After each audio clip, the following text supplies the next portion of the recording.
Hi, so this video will explain the WSM bug in D2R, and then I'll also show off this character I made which takes advantage of the bug to do 5 attacks per second as a Trapsin. So first, the way that the WSM bug works is if you are dual wielding, so assassin or barbarian,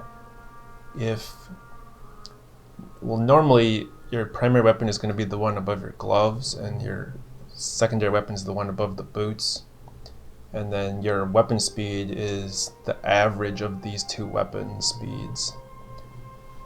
For some reason, I'll show you the formula here. That's what I just explained is here, but for some reason, if your weapons are swapped, if your primary is the one above the boots, then it uses a different formula, which is the same thing except it adds the weapon speed above your boots again, and it actually subtracts the weapon speed above your gloves. So if you have a very fast weapon above your boots and a slow weapon above your gloves, you'll actually get much higher attack speed, because having an even slower weapon, that attack speed is being subtracted, so it actually is a benefit. And in the original game, it used to be really easy because you could just pick up and put down one of your weapons, and then that would change your primary. In D2R, you can no longer do that, so picking up and putting down doesn't change anything. And by default, the one above your gloves will always be the primary.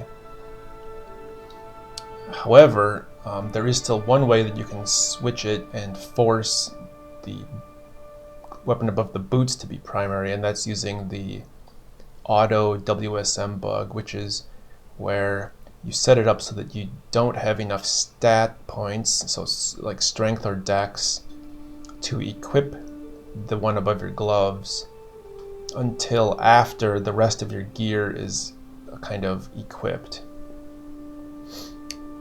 So in this case, you'll need to have the one above your gloves have a higher requirement. So this requires 99 strength and dex. This requires only 79. And then you need to add enough stats to equip this, and those stats need to be on either your other weapon or any of the slots below the weapons. So you can have the stats on the gloves, ring, belt, or boots, or the other weapon to achieve that bugged state. And then by doing that, you force this one to be your primary, which lets you take advantage of the bugged weapon speed calculation, giving you way better speed than you should have access to normally. And then you can use the updated IAS calculator, which will be linked below. I have it set up here. So in this case, note that it asks for the primary weapon. In that case, this will actually be the one above the boots because it's going to be bugged. And then you also need to check this box saying that it is bugged. And then we've got the secondary weapon is set up. You don't need to worry about putting in the IAS because it doesn't really work right now. It'll just show the table how much IAS we need. Skill is going to be laying traps, and then for this configuration you need level 26 burst of speed. That is a particular breakpoint. And then you can see that to get 5 attacks per second we just need to get 157 IAS. And then I'll go through the gear, but keep in mind that if you have IAS on your secondary weapon, that is not counted at all towards this total. All the other gear counts, and the IAS on your main weapon count, but not the offhand. Okay, so the gear is fairly restrictive because I need to hit that particular amount. So we're using Andariels. This I think is probably always going to be a great choice because you get 2 skills, which helps your damage, and then a lot of IAS. I also added a 15% IAS jewel to this. And then I'm using Cat's Eye for the IAS. You could also use High Lord's Wrath, which adds extra damage, but then you lose the 25 dex, which kind of is a pretty strong stat. Every point in dex, it basically is a point you could put into vitality instead. So this adds a lot of defensive capabilities. Then we're using Treachery, which is probably always going to be the best because you get skills and attack speed. And then I'm actually using Sigins for the attack speed. If you use Sigins gloves and boots, you get 30 attack speed across the glove and boot slot, which is tied for the highest possible amount you can get. Obviously, if you are able to rearrange some other stuff, you could potentially use just a 20% IAS gloves here if you are getting extra IAS somewhere else. And so here's the boots. They just contribute run walk and some cold res, which nothing particularly amazing. Probably the weakest pieces right now. For the belt, I'm using Nosferatus for 10 IAS, and the strength is also nice on this because it is actually useful towards hitting the rest of my gear. And then mana per kill is always helpful. Then Ravenfrost for Can't Be Frozen, and the dex also helps. And then I'm also using Nature's Peace. This is just because I'm set up to farm the Hithlak, so I want the Rest in Peace mod.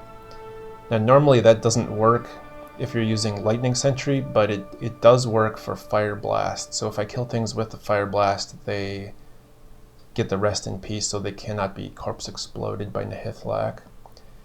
And then for the weapons, these are just rares, and you're looking for just as many skills as possible into Lightning Sentry. So this has 2 traps and 3 Lightning Sentry. If it also had Fire Blast, that would be extremely good, but I think that is very rare. And then for the primary weapon, you want it to be high attack speed, and then you also want to have IAS on it as well. It can have up to 40 on its own. Mine actually had 0, and then I added a shale. So theoretically, you know, I'm wearing like this kind of like Sigins crap and whatever, but if you get claws with 40 IAS and then you shale it, it goes up to 60. That would be basically 40 extra IAS, so I wouldn't even need to use these gloves at all. I could use any gloves in that case. And then this one also happens to have Mind Blast, which is a nice kind of 1-point wonder that saves you from putting in prerequisites. So that's a really nice bonus. The other claw also just has 2 traps, 2 Lightning Sentry. It's not quite as good. This one also I put a Fire Facet into it to increase the damage of Fire Blast. That does work, although you should know that those do not work for the Lightning Sentry, Lightning Facets, because of the way that the game is programmed, but it does work for Fire Blast. And then for the stats, yep, so we've added just all Vitality and then the minimum into Dex and Strength to be able to use everything. And if you actually put too much into Dex, it will actually mess up the WSM bug, because if you're over capped on Dex so that you can use your weapon without relying on the stats, like if I take this off, I have 80. If I had put in like 19 more and I could use this without relying on the ring, then it wouldn't be auto-bugged anymore and I would get the worse breakpoints. I can also just show you here, so if we aren't WSM bugged with this configuration, then we suddenly would have to have over 500 IAS to get to 5 attacks per second. So the WSM bug is a major contributor to our IAS.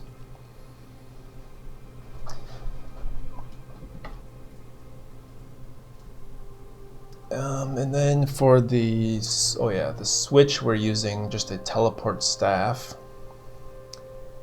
And then for mobility. And then I do have 2 Shadow Discipline charms, which help hit that level 26 burst of speed that I need. And then just 1 trap charm, and the rest is just kind of life and resists and some hit recovery. So I'm going for particular breakpoints there. I chose to just max fire resist as much as possible because of the corpse explosion of Nihilak, but you can definitely play around with that depending on whatever you want to farm. For the skills, no martial arts. If you don't want to use the teleport staff, you can put the 4 points to get Dragon Flight and do the teleport kick, which is a nice mobility option, but I prefer to just use the teleport staff because the skill points are a little tight for this build, so I'd prefer to save them here. For Shadow Disciplines, you probably want to take Mind Blast. It's a really strong defensive option, but I kind of lucked out and got it through the claw, so I was able to save those prerequisites. Besides that, you're going to want to do 1 into Claw Mastery as a prerequisite, and then 1 into Weapon Block as a kind of a 1-point wonder. This gives you pretty good block chance when you're using 2 claws, and this does, it only works if you're not moving, but you can be attacking or laying traps, and you'll get that block chance. It also works if you happen to be doing Whirlwind. If you're doing that build, it does work while you're whirling, but not while you're walking or running around normally. So it's pretty useful. It does not block Corpse Explosion, unfortunately, but it can block a lot of other types of things. And then Burst of Speed. So I'm hitting a particular breakpoint at level 26.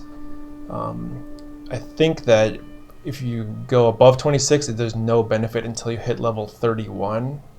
So I just kind of got those 2 skill charms, and then I put in 17 hard points to get me up to that 26. But 26 is like pretty much what you need to be at. There you can get some benefits if you go even higher, but that's also pretty hard because then you'd probably need to be using a lot of skill charms to get there. And then for the traps, I just have max Fire Blast, max Shockweb, max Lightning Sentry, max Death Sentry, and then all the extra points will be going into Charged Bolt Sentry.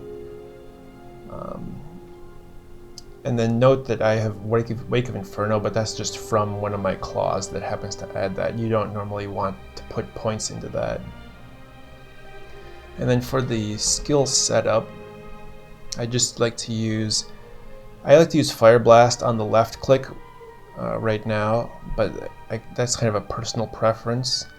On the right click I have Lightning Sentry and then Death Sentry as my 1 and 2, and my number 3 is Mind Blast. Number 4, I just use that on swap as the teleport. And keep in mind that if you change around your gear, you might need to re-equip this hotkey sometimes, so always check that before you go into an area. You don't want to like try to swap and then not have this bound and then you die. And then for the number 5 is where I have Burst of Speed as my buff, and then I don't really use any of the other skills. You can use Shockweb, but it's not very good because it has a huge delay built into it, so you don't get any of the benefits of the attack speed with that. And really the motivation for this build is that you still get pretty good Lightning Sentry damage. Like, we don't really lose out on that much, especially like if you had a better claw that had IS, you could just not even use Cat's Eye, and then you could put on like a 3 trap amulet, and then you could also put on Arachnid's Mesh, and you'd still be hitting the same breakpoint, and then you would basically have the same amount of skills as any trap player. So the idea is you have lightning sentry is doing your full damage, but after you have already laid your lightning sentries, then you can just start using Fire Blast to add a whole bunch of extra bonus damage, since there's nothing else you can even do, like lightning sentries are already shooting. So now I'll just like show you a quick kind of example here. So I'll just always just cast the burst of speed, and then I'll just jump in here. So these are lightning immunes, so you can see there's the Fire Blast damage.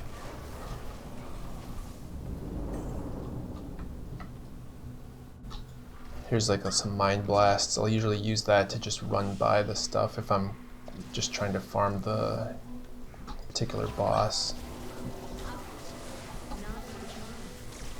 The other nice kind of benefit with this is that when you're laying just the lightning sentries, you can lay all 5 of your traps in 1 second total.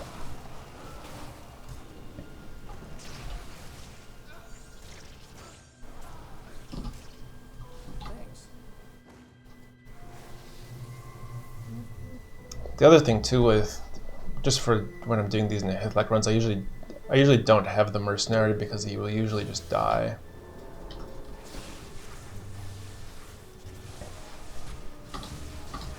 And then so I can take out the Claw Vipers pretty quickly with the Fire Blast, and then because of the weapon block, you can also face tank them fairly easily, and then you get a good amount of life on this build as well. So I have like 1700 with no battle orders or anything like that, which is pretty good. There's some of the damage there. Now once I get to Nihilak's room, you actually want to be really careful that you only kill things with Fire Blast, because that will prevent them from being able to corpse explode. That was a little sloppy because I killed a bunch and left corpses for him, but it's okay. And another reason why you don't want to use the mercenary is because he'll just kill stuff and then Nihilak will corpse explode right in your face. But those are just some things that are highly specific to farming the Hithlak. You can actually farm any area pretty well because you have really good 2-element damage, plus the mercenary for some physical. You can have some mana trouble sometimes, so I'll usually run 1 stack or even 2 stacks of mana potions if you don't have the mercenary. If you do have a mercenary, then just using an insight is usually going to be plenty of mana. And then this particular one is just using Gladiator's Bane that I found for Can't Be Frozen, and the integer damage reduction and hit recovery, and then just a Steel Skull with extra IAS. But that just provides the leech, and I don't actually even know if the attack speed is a particular breakpoint, but this is just a pretty nice helm to have in general. If I got better gear, I should probably put an rune into the armor at some point, but I'm probably just hold out to find something better. It's not a big deal right now because he just dies anyway. And he's actually using the prayer aura, which kind of stacks with the meditation from Insight, so that it provides additional healing.